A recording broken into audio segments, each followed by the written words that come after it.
Kolkata TV ডিজিটালে আপনাদের সকলকে স্বাগত। আপনাদের সঙ্গে রয়েছি আমি অঙ্কুর। ইরানের সঙ্গে আমেরিকা এবং ইসরায়েলের যে যুদ্ধ চলছিল পশ্চিম এশিয়ার, সেই যুদ্ধে বর্তমানে একটা যুদ্ধ বিরতি চলছে। দুদিনও হয়নি সেক্ষেত্রে, কিন্তু আবারও সেই যুদ্ধ বিরতি যে ভঙ্গুর, সেই বিষয়টি যেন সামনে আসছে। কারণ মার্কিন প্রেসিডেন্ট ডোনাল্ড ট্রাম্পের একটি সমাজ মাধ্যমে পোস্ট, সেখানে তিনি বলছেন যে ইরান যদি হরমুজ প্রণালীর চলাচলের ক্ষেত্রে সেটাকে যদি স্বাভাবিক না করে এবং সেখান দিয়ে যে সমস্ত তৈলবাহী জাহাজ চলাচল করছে তাদের কাছ থেকে যদি তারা কোনো রকমভাবে কোনো মাশুল নেয়, তাহলে সেটা তাদের অবিলম্বে বন্ধ করতে হবে, এবং যেটা করছে সেটা তারা ঠিক করছে না।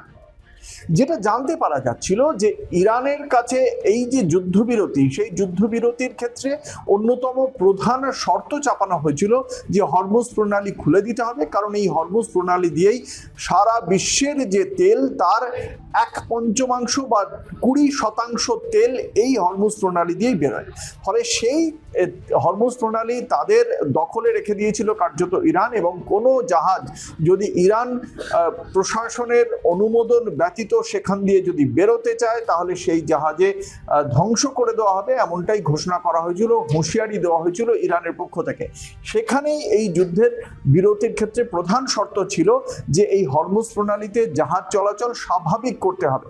তারপরে যেটা জানতে পারা যাচ্ছিল যে ইরানের নৌবাহিনী নাকি এই এলাকা দিয়ে যদি কোনো জাহাজ যায় তাহলে ক্রিপ্টোকারেন্সির মাধ্যমে সেই জাহাজ থেকে মাশুল আদায় করছিল, এবং সেই মাশুল আদায় করার অভিযোগটা পাওয়ার পরেই মার্কিন প্রেসিডেন্ট ডোনাল্ড ট্রাম্পের তার যে সমাজ মাধ্যম রয়েছে ট্রুথ সোশ্যাল, সেখানে তিনি পোস্ট করেন যে ইরান যে কাজ করছে তারা যদি কোনো মাশুল আদায় করে থাকে তাহলে সেই কাজ একেবারেই সঠিক নয়, তারা লঙ্ঘন করছে চুক্তির শর্ত, এবং এই এলাকা দিয়ে জাহাজ যাতে মসৃণভাবে চলাচল করতে পারে কোনো রকম মাশুল ছাড়া, সেই বিষয়টি ইরানকে নিশ্চিত করতে হবে। কোনো রকম মাশুল আদায় চলবে না।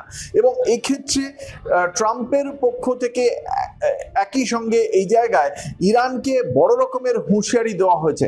ফলে শেষ পর্যন্ত ইরান এক্ষেত্রে তারা মাশুল আদায় চালিয়ে যাবে নাকি হরমুজ প্রণালী আবার বন্ধ করার রাস্তায় হাঁটবে, সব মিলিয়ে যে যুদ্ধবিরতির চুক্তি হয়েছিল সেই চুক্তি আদতে কতটা বজায় থাকবে আগামী 10 দিন, নাকি ভঙ্গুর চুক্তি হয়ে থেকে গিয়ে খুব দ্রুত এই চুক্তি ভেঙে দেবে উভয় পক্ষ, তার জন্য আমাদের অপেক্ষা করতেই হবে। এবং তার আপডেট অবশ্যই আমরা দিতে থাকবো কলকাতা টিভি এবং কলকাতা টিভি ডিজিটালের পর্দায়।